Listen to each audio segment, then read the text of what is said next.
This evening, media operatives stage walkout, decrying disrespect from the GDF. Mounted police capture Brazilian fugitive. Protests continue at City Hall. We bring you headlines from around the Caribbean. And AP News brings us the top international stories of the day.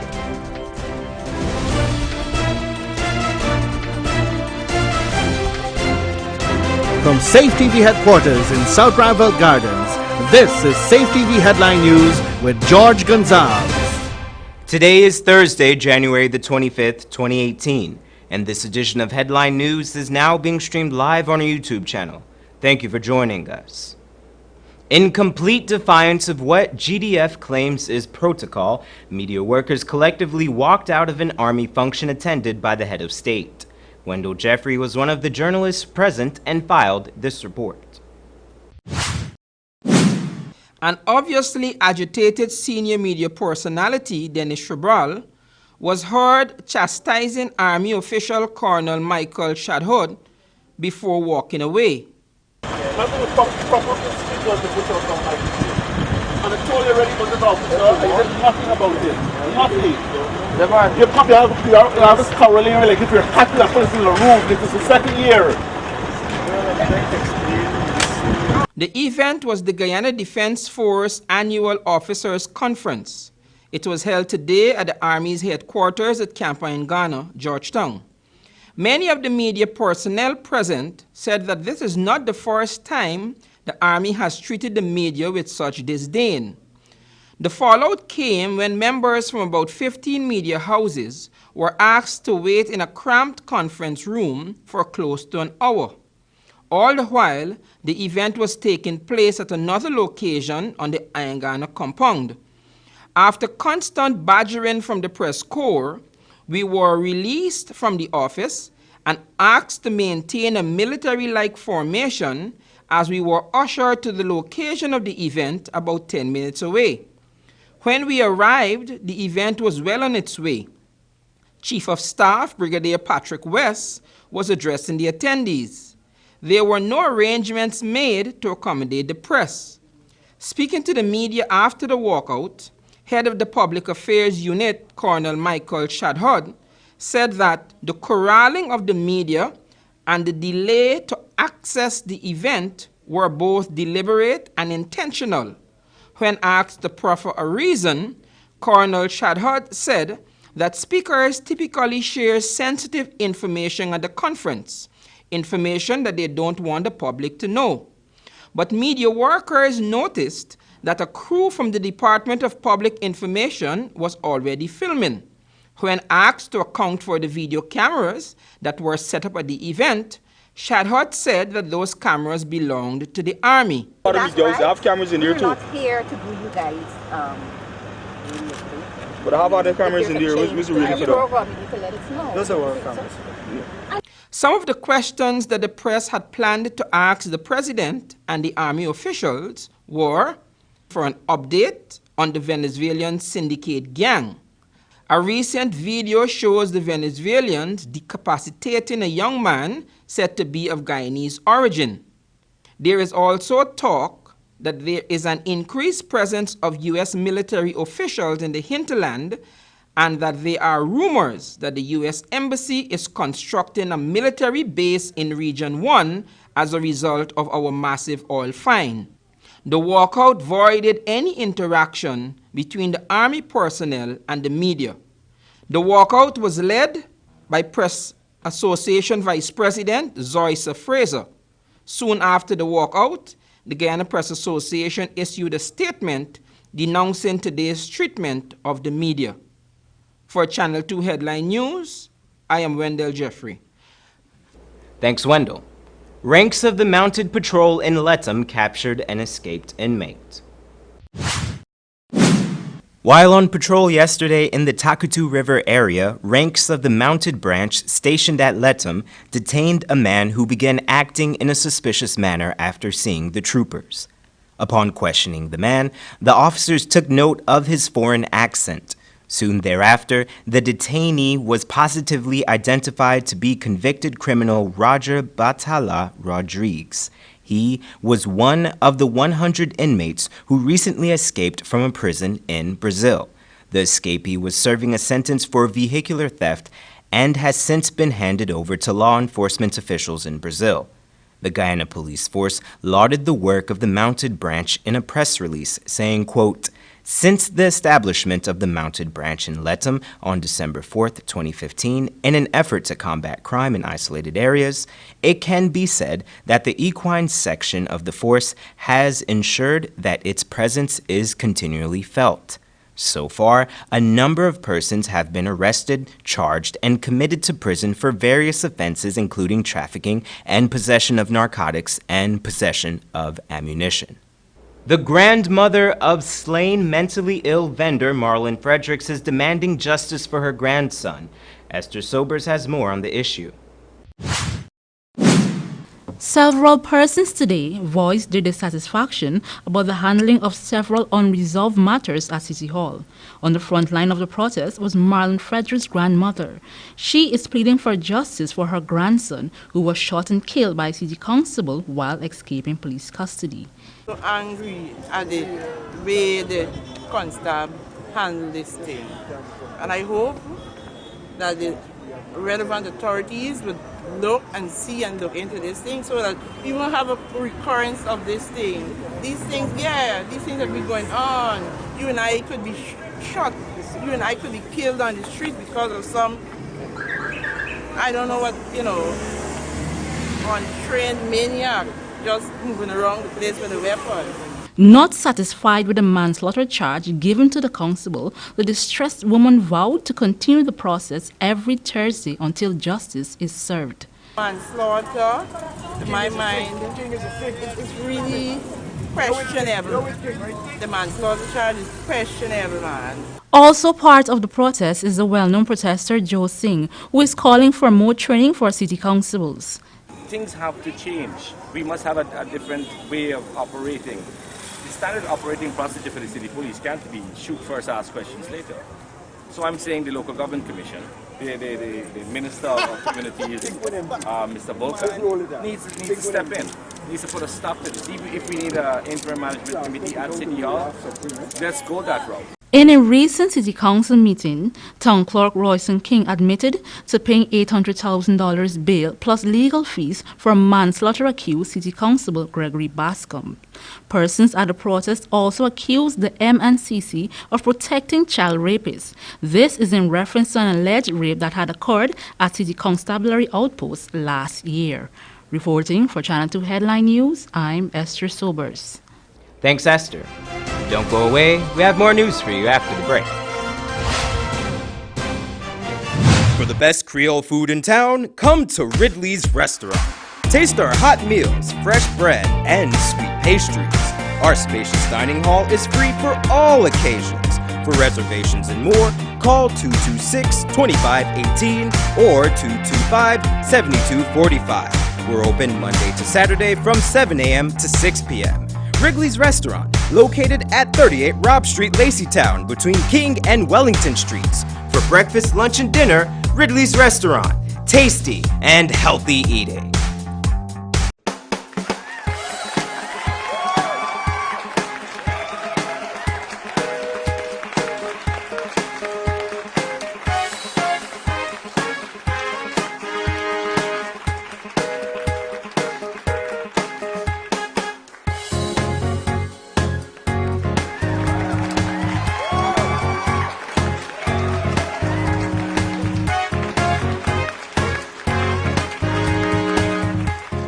Yes, it's clearance first sale of the year. Come and get all your favorite brands at reduced prices. 25 to 50% off all ladies and gents sneakers. 15% off Levi's and Dockers jeans. 25% off jerseys, shirts, bras, and handbags. For one day only, Friday, January 26th. Clearance, always keeping you in style. Know who I am. Know who I am. I am yours. I am yours. Know who I am. Oh, know who I am. Know who I am.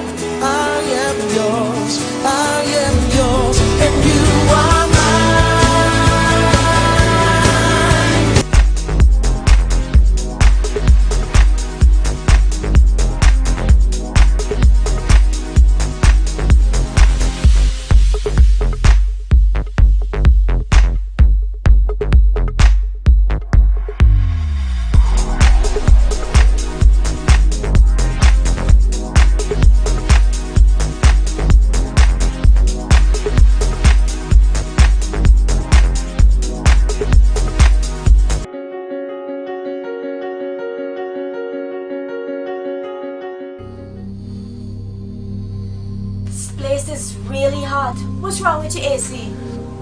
It's not working. Well, we wouldn't be able to continue this meeting anymore because this place is extremely hot. Wait, please don't go. Here's a company you can call to get your AC fixed. Action Cool. Honey, what's dinner? I had a hard day.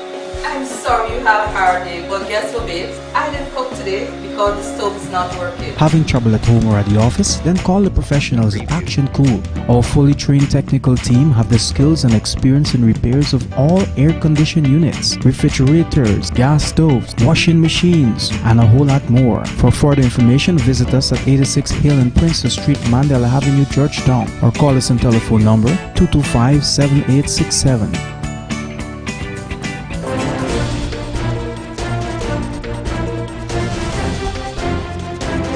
Welcome back. A regional counselor for Mahika Berbice, Region 5, has been placed on $100,000 bail for a violent encounter over the weekend. Here's more. While on patrol yesterday in the Takutu River area, ranks of the mounted branch stationed at Lethem detained a man who began acting in a suspicious manner after seeing the troopers. Upon questioning the man, the officers took note of his foreign accent. Soon thereafter, the detainee was positively identified to be convicted criminal Roger Batala Rodriguez. He was one of the 100 inmates who recently escaped from a prison in Brazil. The escapee was serving a sentence for vehicular theft and has since been handed over to law enforcement officials in Brazil. The Guyana police force lauded the work of the mounted branch in a press release, saying, quote, "Since the establishment of the mounted branch in Lethem on December 4th, 2015, in an effort to combat crime in isolated areas, it can be said that the equine section of the force has ensured that its presence is continually felt. So far, a number of persons have been arrested, charged, and committed to prison for various offenses including trafficking and possession of narcotics and possession of ammunition." The Ministry of Natural Resources will soon release the contract signed with 2 other oil companies. Since the release of the ExxonMobil contract, the oil giant has demanded the release of others signed with the government. Exxon hopes this move will keep the playing field level and transparent. At a press conference today, Minister of Natural Resources Raphael Trotman said at least 2 of the contracts will be released by month's end. Trotman said the companies that they have contacted have not objected to having the contracts disclosed. He noted that this move will be expanded to all companies within the natural resources sector. He had previously stated that the website developed by the government to publish the contract with ExxonMobil will be used to disclose the other contracts as well. The Central Housing and Planning Authority is determined to bring sense to the housing industry. Wendell Jeffrey was at a recent public outreach and filed this report. Yesterday, the Central Housing and Planning Authority held the first of several public outreaches. The aim is to educate citizens about the rules, regulations, and guidelines. Given the CH and PA's location in Georgetown, local democratic councils and municipalities hold an important place in enforcing the housing authority's regulations. This is the first of outreach session that we will be hosting by the Planning Department to engage with the local democratic organs of the 10 regions. It is a very important event for us. The program is shaped in a way to attract your interest and to get you engaged in a productive way.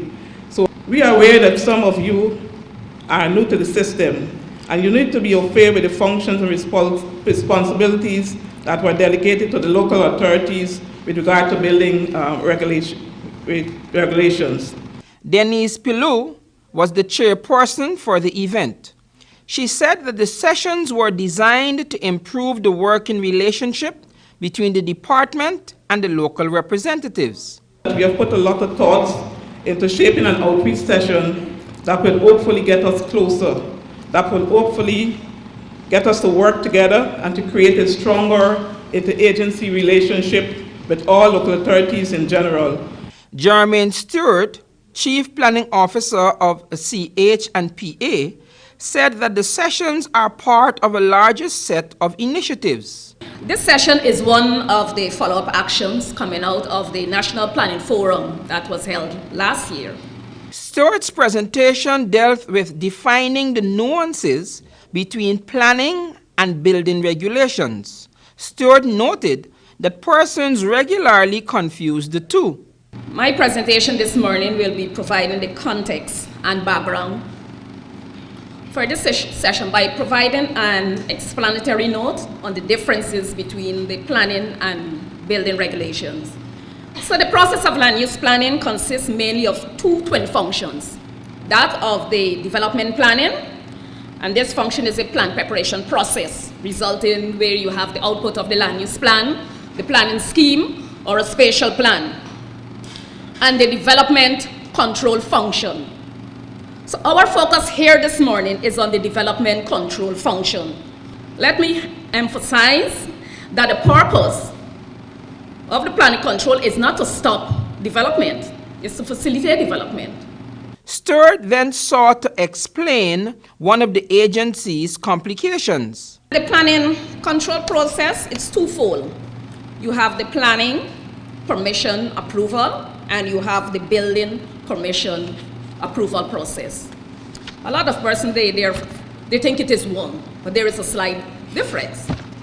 According to Stewart, there should be no building without the approval of CH and PA.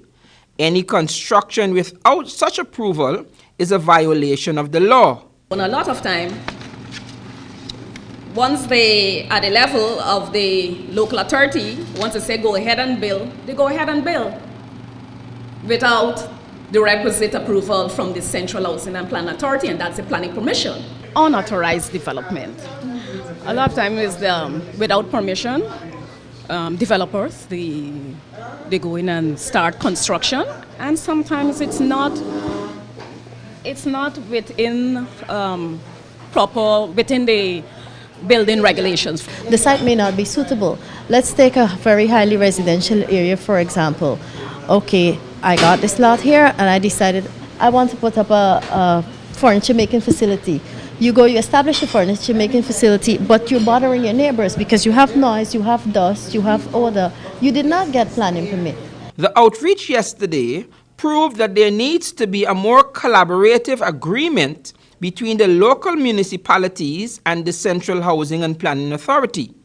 Until then, owners and contractors will continue to pit the two agencies against each other, and the building codes will be bypassed or ignored, sometimes with deadly consequences.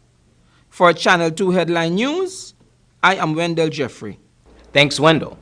In two separate press releases, the National Association of Agricultural, Commercial, and Industrial Employees and the East Demerara Estate Gawu branch have come out in full support of current Gawu President and PPP parliamentarian Komal Chand. Both groups expressed concern with a recent article in the Guyana Times newspaper.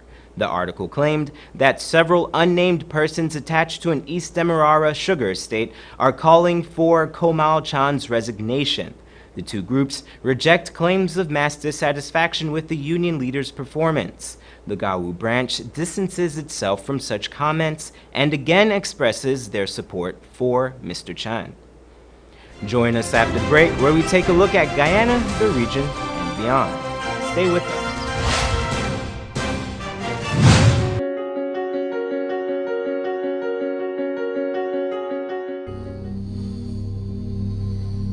This is really hot. What's wrong with your AC?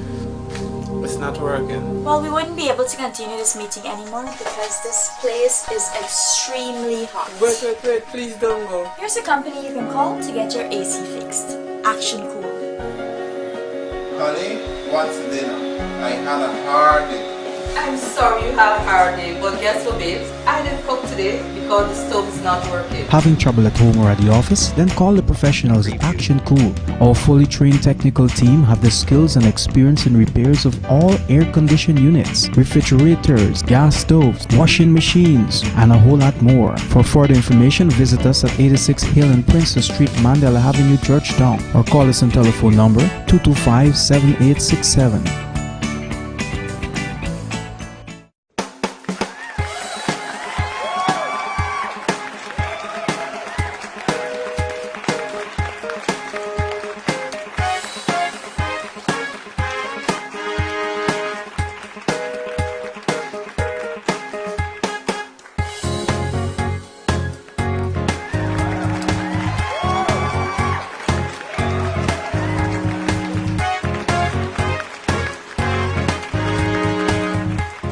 Yes, it's clearance first sale of the year. Come and get all your favorite brands at reduced prices. 25 to 50% off all ladies and gents sneakers. 15% off Levi's and Dockers jeans. 25% off jerseys, shirts, bras, and handbags. For one day only, Friday, January 26th. Clearance, always keeping you in style. Know who I am. Know who I am. I am yours. I am yours. Know who I am. Oh, know who I am. Know who I am. I am yours. I am yours. And you are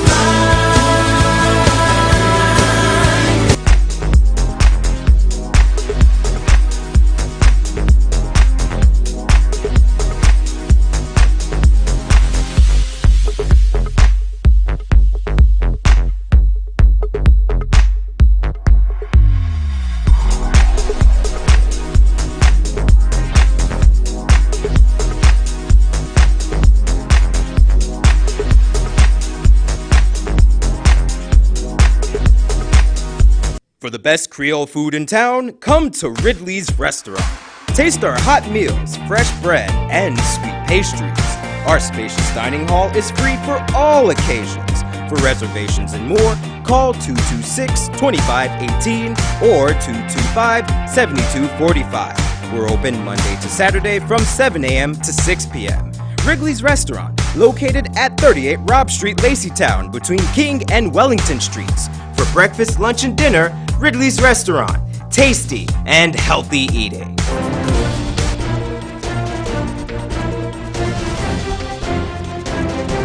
Welcome back. And we now take a look at the region now. Over the past 2 years, national consultations regarding the issue of marijuana have occurred across the Caribbean. This was done through a mandate by the CARICOM heads of government. They took place in 9 different nations. The nations are Antigua and Barbuda, Barbados, Belize, Bahamas, Guyana, Montserrat, St. Kitts and Nevis, St. Vincent and the Grenadines, and Suriname. Consultations in Dominica were canceled because of Hurricane Maria. The commission in charge of the consultations is also required to recommend the legal and administrative conditions to be applied should there be a reclassification of marijuana. The commission has been reviewing information and secondary data pertaining to the laws regulating its use and classification, findings related to research conducted on the medical and medicinal use of marijuana, as well as the economic and social impact and its implications for the region. Former Prime Minister of St. Lucia, Dr. Kenny Anthony, said that he intends to take legal action in retaliation to what he describes as false, scurrilous, malicious, and defamatory statements published by Cornecia Flavian, Public Relations Officer of the ruling United Workers' Party. In a Facebook post, Flavian accused Kenny of ordering persons to burn down a major St. Lucian hospital, amongst other acts of sabotage.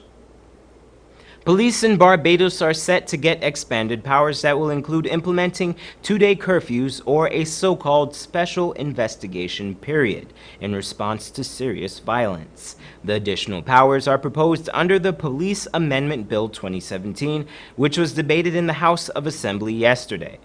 The bill seeks to increase the statutory powers granted to the Commissioner of Police and the Royal Barbados Police Force. And internationally, AP News Minute brings us the top headlines for the day.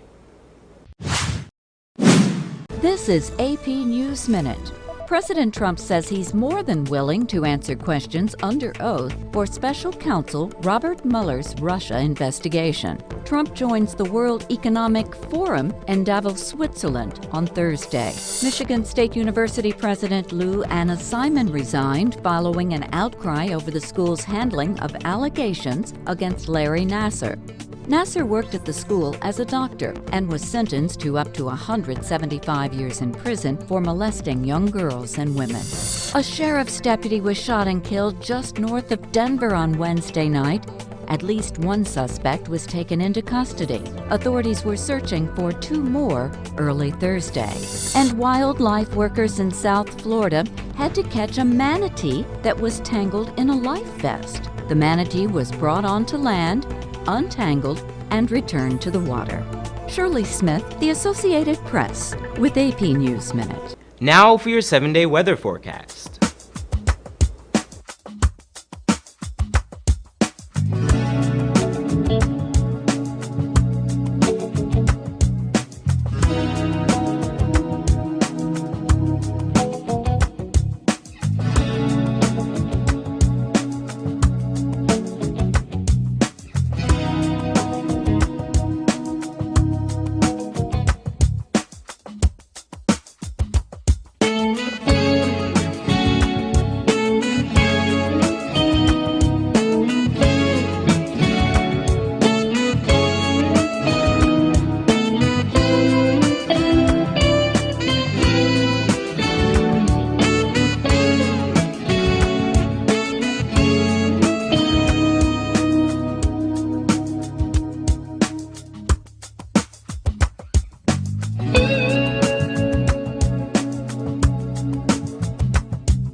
Here's this week's bridge retraction schedule and today's foreign currency exchange rates.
And that's Channel 2 Headline News for this Thursday evening.